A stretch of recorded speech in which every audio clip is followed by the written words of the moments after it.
Carta de Paulo aos Efésios, capítulo 4, versículos 7 a 16. Está escrito: E a graça foi concedida a cada um de nós, segundo a proporção do dom de Cristo. Por isso diz: quando ele subiu às alturas, levou cativo o cativeiro e concedeu dons aos homens.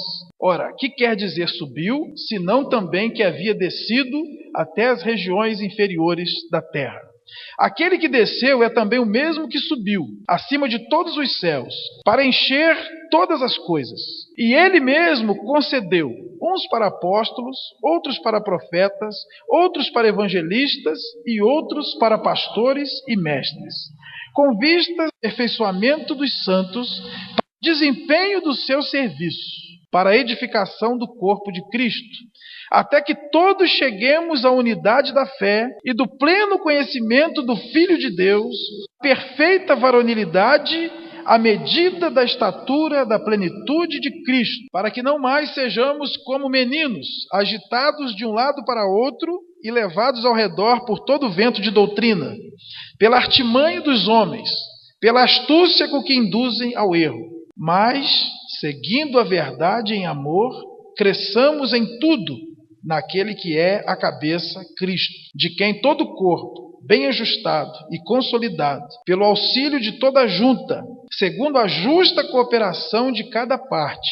efetua o seu próprio aumento para a edificação de si mesmo em amor. Curve sua cabeça, vamos orar. Senhor, nós abrimos a Tua palavra com reverência, com temor, com humildade. Reconhecemos não ter condições de entender os Teus mistérios, a não ser que o Senhor mesmo nos revele. Nós queremos ouvir a Tua voz nessa noite, nós precisamos ouvir a Tua voz.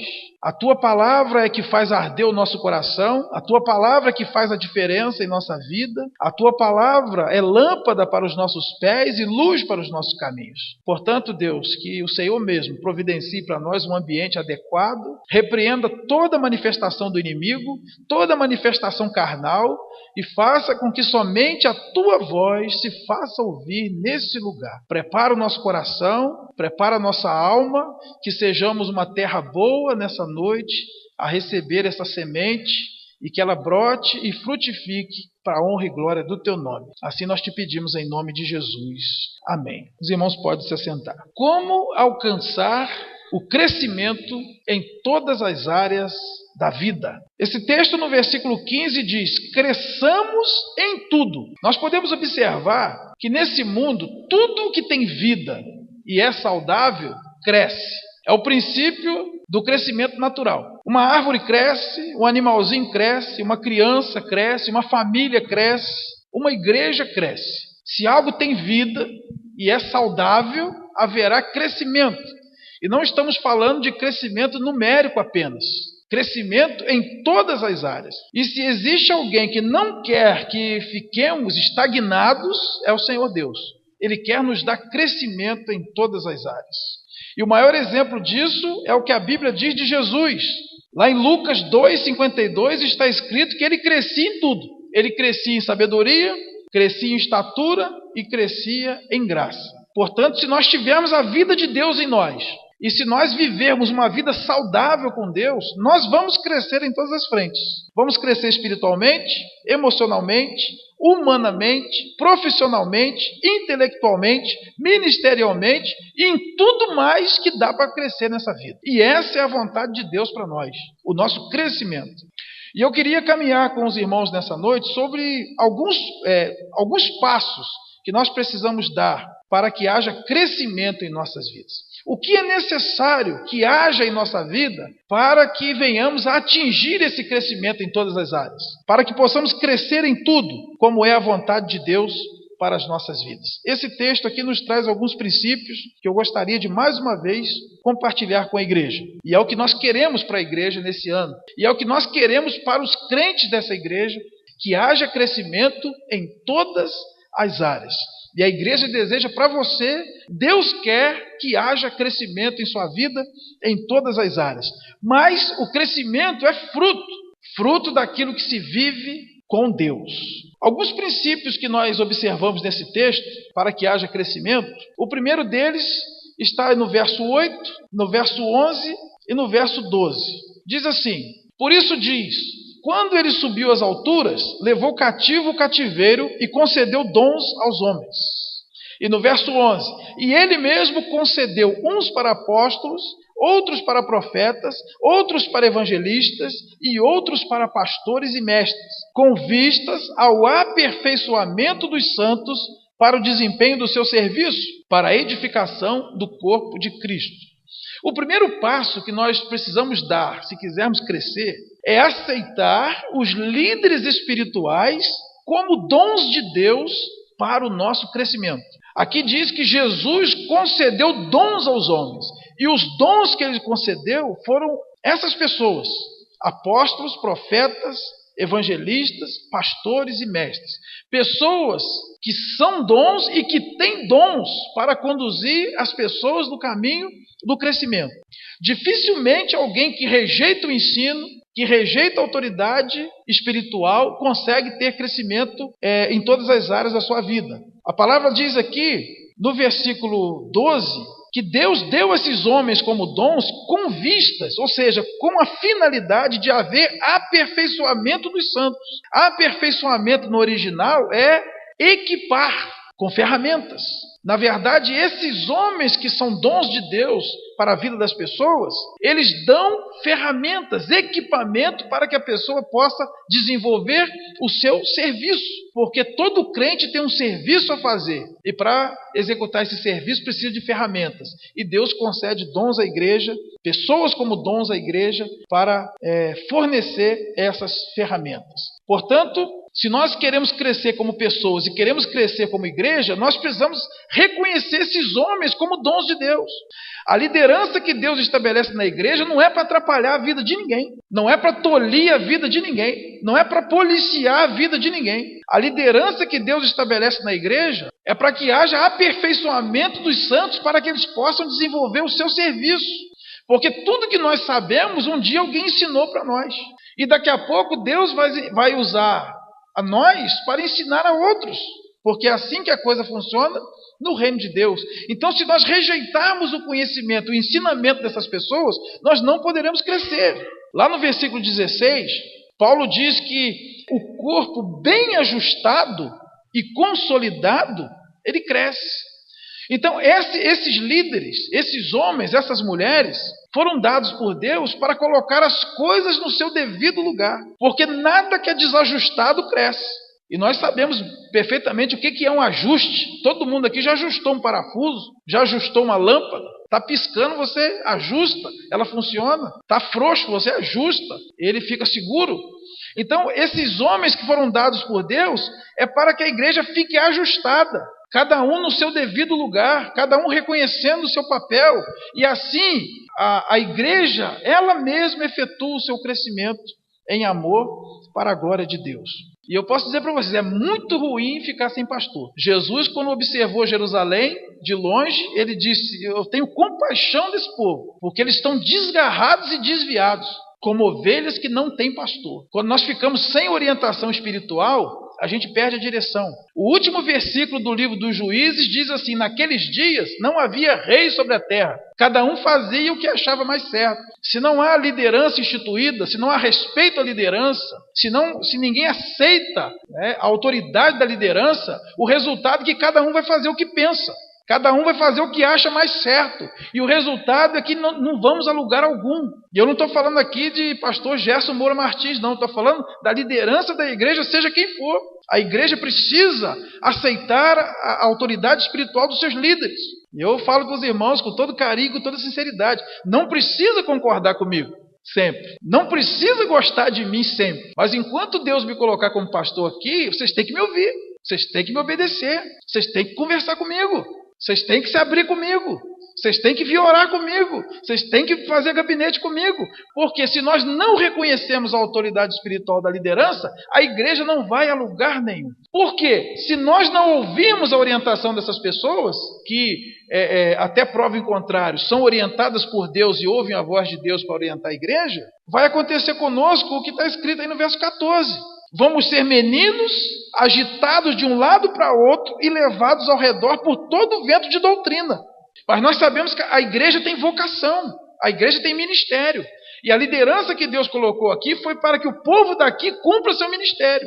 Toda vez que Deus levantou homens e mulheres para liderar na Bíblia, foi em oração. E toda vez que Deus tirou também liderança, foi em oração.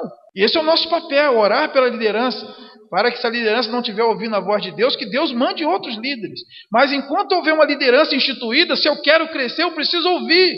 Preciso respeitar, preciso honrar, não posso falar mal, não posso boicotar os trabalhos, não posso fazer bico, não posso ficar fazendo cara feia. Nós temos que juntar forças, porque nós estamos todos para o mesmo lugar. Esse é o primeiro ponto para o crescimento. Ouça a voz do seu pastor, ouça a voz do seu mestre, do seu professor de escola dominical, ouça a voz do seu evangelista, aquele que te trouxe para Jesus.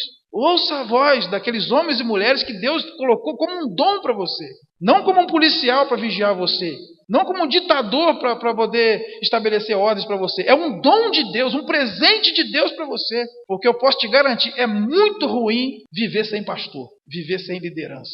Então, se nós queremos alcançar crescimento em todas as frentes da nossa vida, nós precisamos aceitar os líderes espirituais como dons de Deus para o nosso crescimento. O segundo ponto que eu quero compartilhar com a igreja está no verso 15.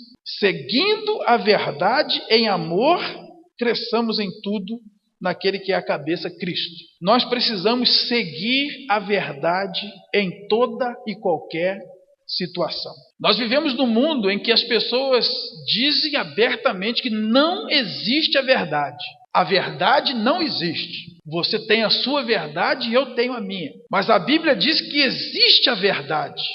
E a verdade é a única coisa que pode nos libertar. Nós podemos ter opiniões diferentes.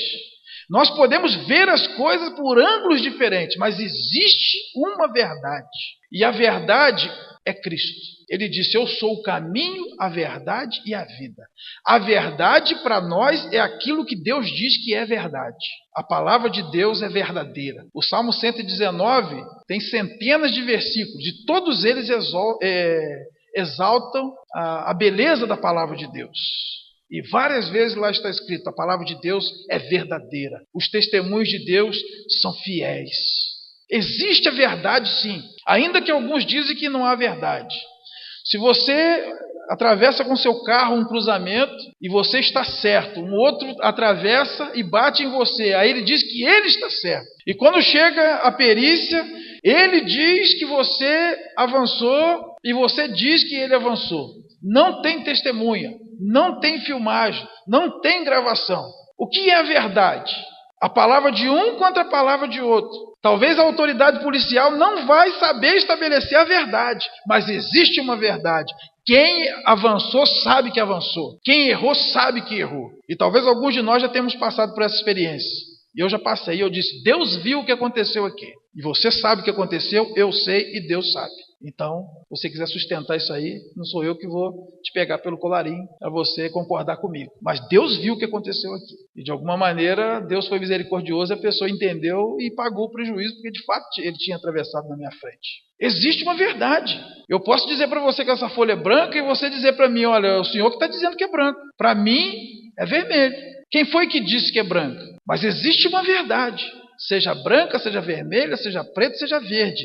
Aos olhos de Deus, existe uma cor para definir isso aqui. Pode quem quiser espernear, mas a verdade é uma só. E a Bíblia diz, lá em João, capítulo 8, verso 32, conhecereis a verdade, e a verdade vos libertará. Então a Bíblia diz que nós temos que seguir a verdade em todas as coisas. Mas hoje em dia as pessoas não querem mais ouvir a verdade.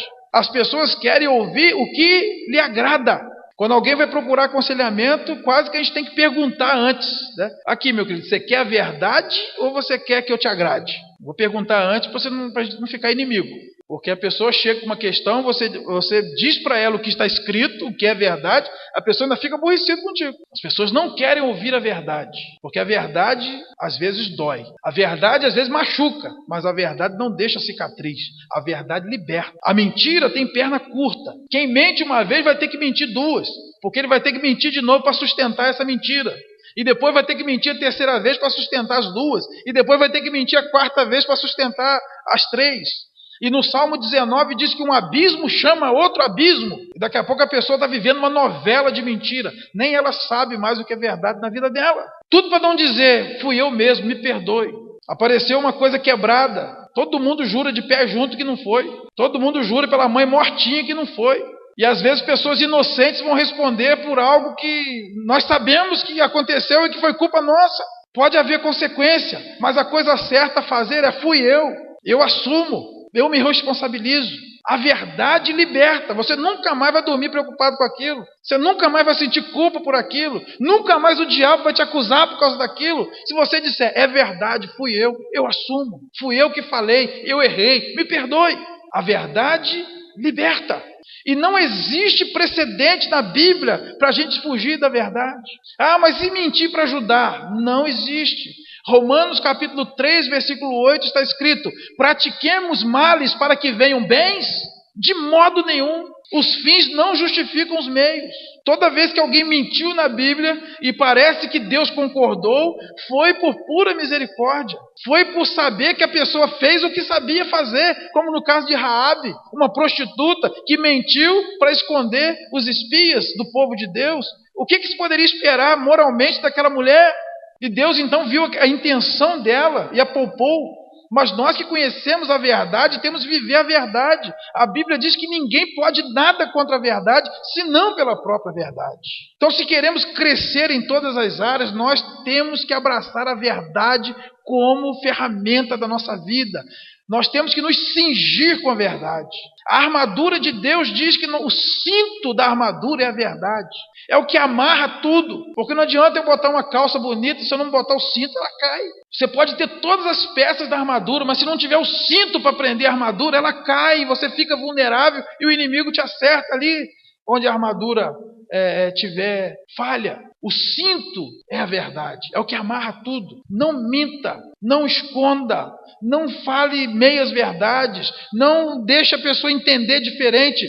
Fale a verdade, porque é a única coisa que pode nos conduzir ao crescimento. Se nós quisermos construir um crescimento em cima de mentira, mais cedo ou mais tarde, a mentira vai nos alcançar. E aquilo que a gente pensou que era crescimento vai ruir, como uma casa construída sobre areia. Você pode mentir para o imposto de renda, mas dia menos dia, a receita vai te pegar. E pode ser que você não tenha nem estrutura para prestar contas à receita. Fale a verdade. Se você mentir num currículo, mais dia menos dia, aquilo pode te pegar. E você pode perder seu emprego e responder por falsidade ideológica. E as consequências podem ser terríveis, sem falar do peso espiritual na sua vida. E especialmente quando nós estamos falando de igreja. Irmãos, nós podemos admitir ser enganado em tudo quanto é lugar do mundo. É de admitir que lá fora as pessoas querem nos enganar. Dizem que tem algumas mentiras aí que são as mentiras mais contadas no mundo, né? Por exemplo, no dia do aniversário, o aniversariante fala assim: não, que presente, o importante é a sua presença. Essa é uma das mentiras mais contadas do mundo. O vendedor de sapato, ele vai dizer: não, pode levar que depois ajusta no pé, pode ficar tranquilo, depois ajusta no pé. Mentira. O camelô, né? Não, se der defeito, pode voltar aí que a gente troca. Garantia sou eu. Então, lá fora é de se esperar que as pessoas te enganem, querem levar vantagem em cima de você. Vende um carro, né? Volta o velocímetro, o carro tem 100 mil quilômetros rodados, passa a ter 30, de uma hora para outra. É de se esperar que no mundo que jaz no maligno, as pessoas queiram nos enganar e mentir para nós. Mas dentro da igreja isso é inadmissível. Porque a Bíblia diz que a igreja é a coluna e baluarte da verdade. 1 Timóteo 3,15. A igreja é a coluna e o fundamento da verdade. Ou seja, a igreja é que sustenta a verdade na terra. Como é que nós vamos admitir alguém contar mentira dentro da igreja? Como é que nós vamos crescer se nós usarmos a mentira como subterfúgio? Seja para defesa, seja para promoção, que seja para ajudar. A mentira nunca é um caminho para aquele que se diz seguidor do Senhor Jesus. Porque a Bíblia diz que o diabo é o pai da mentira. E todo mentiroso é o que quer ter o diabo como pai. E ele foi mentiroso desde o princípio, nunca se firmou na verdade. Mas Jesus é a verdade. Portanto, o segundo caminho para que nós possamos crescer em tudo é falar a verdade sempre. Pode ser que a gente tenha prejuízo agora, mas Deus é justo e Ele vai cuidar de nós e trazer aquilo que a gente precisa. Ele prometeu em Filipenses 4,19: que segundo a sua riqueza em glória, Ele supriria cada uma das nossas necessidades. Quem satisfaz nossas necessidades é Deus. Nós não precisamos mentir para satisfazer as nossas necessidades.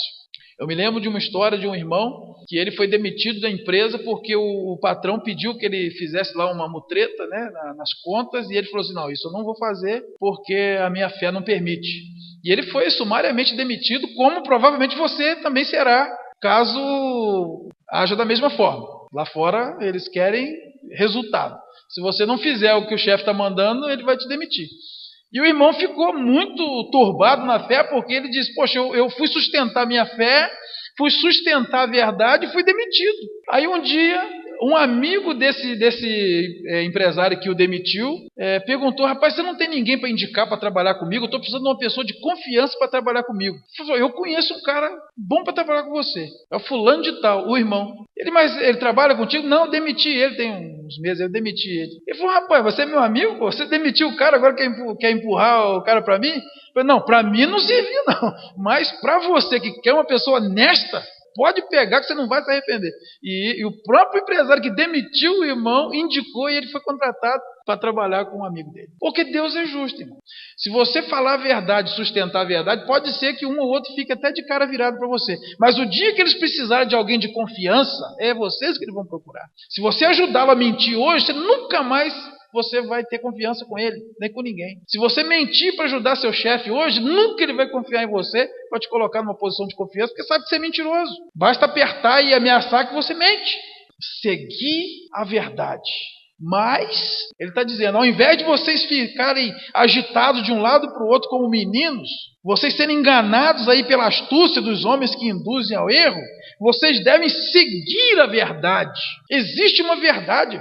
Pode quem quiser falar. As verdades bíblicas, elas são eternas, não mudam, só porque eu quero. Quando a Bíblia diz que o homem tem que casar com uma mulher só, isso é verdade, nós temos que obedecer. Quando a Bíblia diz que Deus odeia o divórcio, isso é verdade, você pode acreditar nisso. Se isso aconteceu no tempo da ignorância, quando você não conhecia a palavra de Deus, você se arrependeu, Deus vai cuidar de você. Mas se você conhece a palavra, seu casamento está em crise, sai fora de divórcio, porque a verdade é que Deus odeia o divórcio. Deus diz que sexo é só dentro do casamento. Qualquer outro tipo de sexo é pecado. Isso é verdade, está na Bíblia. Antes, extra, não importa. Somente dentro do compromisso de casamento que Deus admite a relação íntima do homem com uma mulher. Pode quem quiser para falar para você que hoje os tempos são outros, que hoje em dia a sociedade evoluiu. A verdade é que isso é pecado e que Deus não aceita. Quer crescer em todas as áreas? Viva a verdade. Em terceiro lugar, aí mesmo no verso 15, seguindo a verdade em amor. Terceiro passo, colocar o amor acima de todas as coisas. Verso 15, que nós lemos, e também a última parte do verso 16. Efetua o seu próprio aumento para a edificação de si mesmo em amor. Irmãos, o amor, ele não é nada disso que vocês ouvem aí na novela da Globo. Amor não tem nada a ver com isso que vocês veem aí fora. O amor na Bíblia é completamente diferente de tudo que a gente ouve de amor aí fora. Aí fora você ouve, por exemplo, que o amor é um sentimento. A Bíblia diz que o amor é um mandamento. Novo mandamento vos dou, que vos ameis uns aos outros. Você ouve aí fora que o amor é um acontecimento, que o amor acontece. Tem até filme com esse nome, né? De repente o amor acontece. Que lindo, né? O amor não é um evento, não é um acontecimento. O amor é uma escolha. Eu posso escolher amar e eu posso escolher deixar de amar. É por isso que eu não fico à mercê do meu coração. É por isso que eu não sou obrigado a casar com o traficante só porque eu me apaixonei por ele. Eu mando no meu coração. Eu peço a Deus e Ele tira o sentimento do meu coração. É por isso que Deus pode dar ordem aos maridos. Maridos, amai vossas mulheres. Olha, se o amor acontece, como é que o marido pode escolher amar ou não amar? Como é que Deus dá um mandamento que a gente não pode escolher obedecer? Então o amor é uma escolha. E em terceiro lugar, o amor não é um dom. Em lugar nenhum da Bíblia está escrito isso. Só no colofão do capítulo 13 de 1 Coríntios, que é o título. Nem ali diz que o amor é dom. Ali diz, o amor é um caminho. Eu passo a mostrar-vos um caminho sobremodo excelente. Porque dom ou você tem ou não tem. E de repente a pessoa é ignorante porque diz, eu não tenho o dom do amor. É dom, a gente não faz nada, né? Ou tem ou não tem. É dádiva. Você pode querer qualquer dom, mas se Deus não te der, como é que você vai fazer? Não depende de você. Então eu vou dizer que eu não amo porque Deus não me agraciou com o dom. Sendo que o amor é um caminho, ou seja, o amor são atitudes, amor são gestos, amor são palavras, amor são presentes, amor são carinhos, amor é entrega, é sacrifício, é vida em comum, é comer uma saca de sal junto. Isso é o amor. Tem nada a ver com arrepio de cabelo, tem nada a ver com calorzinho que sobe por aqui. Apaixonado, né? Não vou casar não, por quê? Porque, sabe, não pintou, não arrepiou o cabelinho. Tenha santa paciência. Eu acho o palimão que arrepia os cabelinhos do braço. O amor não é um dom, o amor é um caminho. E nós não temos opção. Até a verdade tem que ser dita em amor. Eu acabei de dizer para vocês que nós não temos opção. Nós temos que sempre dizer a verdade, viver a verdade, defender a verdade. Mas em amor. A gente ouve aí, a verdade tem que ser dita, doe quem doer. Como assim? A verdade tem que ser dita em amor. Eu não posso falar a verdade e ofender a pessoa de maneira que a pessoa nunca mais queira falar comigo. Eu não posso desmerecer uma pessoa na frente de todo mundo só porque eu estou dizendo a verdade. Eu posso até achar aquilo e ser verdade, mas eu não posso dizer. Eu tenho que dizer as coisas com carinho, com amor, para crescimento, de maneira que a pessoa ouça e queira crescer. Tem um ensinamento de Maquiavel que ele diz assim: você nunca vai conseguir que as pessoas gostem de você. Então não perca tempo fazendo com que as pessoas gostem de você. Porque você pode fazer as pessoas terem medo de você. Então, ao invés de perder tempo e ficar fazendo as pessoas gostarem de você e te obedecerem porque gostam de você, você já ripa logo, entendeu? Já desce a burduna, aí você faz a pessoa ter medo de você, então ela vai te respeitar. Eu vou dizer para você, tem até pastor que é maquiavélico. Em vez de ler a Bíblia, lê Maquiavel. Lê o Príncipe de Maquiavel, que é lá que está escrito. São conselhos para o rei aumentar seu território e dominar as pessoas. Não perca tempo tentando fazer as pessoas gostarem de você. Façam que as pessoas temam você. Elas vão te obedecer. Chefe bonzinho, não adianta. O empregado abusa. Pai bonzinho, filho monta cavalo. Então seja ruim. Mas isso é Maquiavel. Jesus disse que o amor é tudo. Jesus resumiu toda a Bíblia no amor. Primeiro ele pegou os 10 mandamentos e reduziu a 2. Ele diz: toda a lei se resume a amar a Deus de todo o seu coração, de toda a tua alma, de todo o teu entendimento, de toda a tua força. Amar a Deus. Amar a Deus. E o segundo, semelhante a este, é: amarás o teu próximo como a ti mesmo. Então Jesus resumiu toda a lei em 2. Amar a Deus e amar o próximo. O apóstolo Paulo facilitou ainda mais. Em Romanos 13:10 ele diz: o cumprimento da lei é o amor. Acabou. Quem ama não mata. Quem ama honra o seu pai e sua mãe. Quem ama não mente. Quem ama não cobiça as coisas do seu próximo. Quem ama não rouba. O cumprimento da lei é o amor. Então o amor é como se fosse a argamassa que mantém o corpo unido. E tudo que nós fizermos na obra de Deus tem que ser por amor. É o amor de Cristo que nos constrange. O que me constrange a servir a Deus e subir qualquer morro por Ele é o amor de Cristo. Não é porque Jesus bateu na mesa e falou: se não for, você vai ver só, hein? Não. Jesus foi na frente, se entregou, deu exemplo e diz: vem comigo.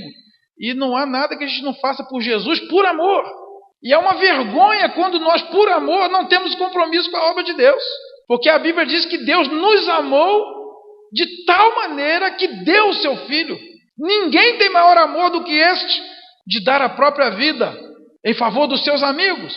E em Romanos 5:8, Paulo fala algo incrível. Deus prova o seu amor para conosco pelo fato de ter Cristo Jesus morrido por nós, sendo nós ainda pecadores. Que amor é esse? E é esse amor de Deus que tem que nos constranger a sermos pessoas melhores. É esse amor que vai nos constranger a obedecer os líderes que Deus colocou para abençoar nossas vidas. É esse amor que vai nos fazer viver na verdade.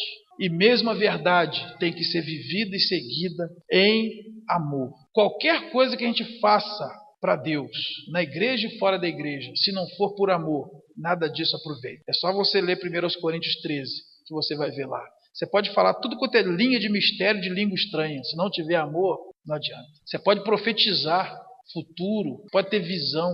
Se não tiver amor, não adianta. Você pode ter fé a ponto de transportar montes. Se não tiver amor, não aproveita. Você pode conhecer todos os mistérios e toda a ciência. Se não tiver amor, nada disso aproveita. O amor é tudo. Então não é admissível, num convívio cristão, dentro de uma igreja, a gente tratar qualquer pessoa que não seja com laço de amor. Ninguém aqui está autorizado a dar bronca em ninguém. Ninguém aqui está autorizado a criticar ninguém, a julgar ninguém, a falar alto com ninguém, a ficar de mal com ninguém. Porque a essência de Deus é amor. Está lá em 1 João 4,8. Deus é amor. Deus não sente amor. Deus não tem amor. Ele é amor. E se nós somos participantes da vida de Deus, o nosso relacionamento tem que ser pautado pelo amor. Eu tenho que querer bem ao meu irmão. Eu tenho que repartir com o meu irmão. Essa é a igreja do Senhor Jesus. E é isso que nós queremos buscar cada dia mais. Relacionamentos pautados pelo amor de Deus. Antes de eu abrir minha boca, eu me colocar no lugar do outro e imaginar o que eu sentiria se alguém dissesse a meu respeito aquilo. Aí eu vou estar apto a ter crescimento em todas as áreas da minha vida. Ninguém cresce botando terror nos outros. Ninguém cresce explorando os outros. A única maneira de se crescer em todas as áreas na vida é com amor. É deixando a porta aberta. Como é que você diz que o seu passarinho te ama, mas você tem que trancar a porta e ele fica preso lá dentro? Abre a janelinha e deixa. Se ele gostar de você mesmo, ele vai voar e vai voltar. Como é que você quer ter um relacionamento, um casamento, cuidar dos seus filhos, querendo trancar ele dentro da porta? Ele vai te amar porque fica trancado dentro de casa. Abre a porta. Se ele sair e voltar é porque ele te ama. É a única maneira de nós crescermos em todas as áreas. Porque quem dá o mínimo, recebe o mínimo. Se você lida com as pessoas botando terror, quando você não estiver perto, elas vão fazer o mínimo. Agora, se você criar relacionamento de amor, você pode estar perto, estar longe, estar morto, que as pessoas vão estar trabalhando por aquilo que você tem, pela sua casa, pela sua família, porque as pessoas te amam. Não entra nessa do mundo, não. Isso é capitalismo puro. Isso é selva de pedra. O que nós aprendemos de Jesus é que o amor é tudo. O quarto passo, que está no versículo 15 também. Cresçamos em tudo naquele que é a cabeça, Cristo. O quarto passo é permitir que Cristo controle tudo. Assim como acontece no corpo humano, onde qualquer membro que perca contato com o cérebro fica paralisado, acontece conosco também. Para nós alcançarmos crescimento tanto individualmente como coletivamente, Jesus tem que ser o cabeça. Nós temos que aprender, de um jeito ou de outro, a parar de dizer eu penso, eu acho, eu quero. Na igreja nós temos que aprender a dizer Jesus quer. Essa é a vontade de Deus. Deus falou. É assim que Deus quer. De vez em quando alguma pessoa chega para mim e fala: pastor, eu vou sair da igreja porque não está dando mais e eu queria que o senhor desse a minha carta para eu ir para a igreja tal. Eu só pergunto assim: é essa a vontade de Deus, irmão? Nunca pedi para ninguém ficar. É essa a vontade de Deus? Mas aí conta a história triste. Você pode, eu falei, você falou esses problemas que a igreja tem, eu posso te falar mais 100 que você não sabe. Se esse for o motivo para sair da igreja, eu já tinha saído há muito tempo, não tinha mais ninguém aqui, que toda igreja tem problema. Agora eu quero saber o seguinte: é a vontade de Deus para a sua vida? Se você falar que é, eu assino agora. Se você falar que não sabe, eu vou dizer para você que você está correndo perigo de vida. E vida em todos os aspectos, física e espiritual. Porque a única coisa que deveria importar para nós é se é a vontade de Deus ou não. Seja para abrir uma frente de trabalho, para fechar uma frente de trabalho, para entrar num relacionamento, para aceitar uma proposta de trabalho, para disciplinar alguém, para convidar um pregador, para criar um ministério. A única preocupação é essa. É essa a vontade de Deus?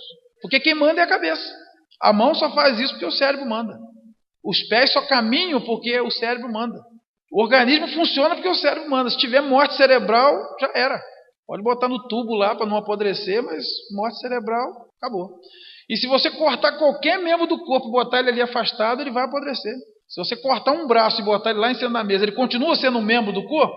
Continua sendo um membro do corpo. Mas se ele perder a ligação com o corpo, com o cérebro, ele não tem mais vida. Ele não cresce mais. Ele apodrece. Então, se nós queremos crescer em todas as áreas da nossa vida, nós precisamos ter Cristo como cabeça, aquele que manda, aquele que coordena.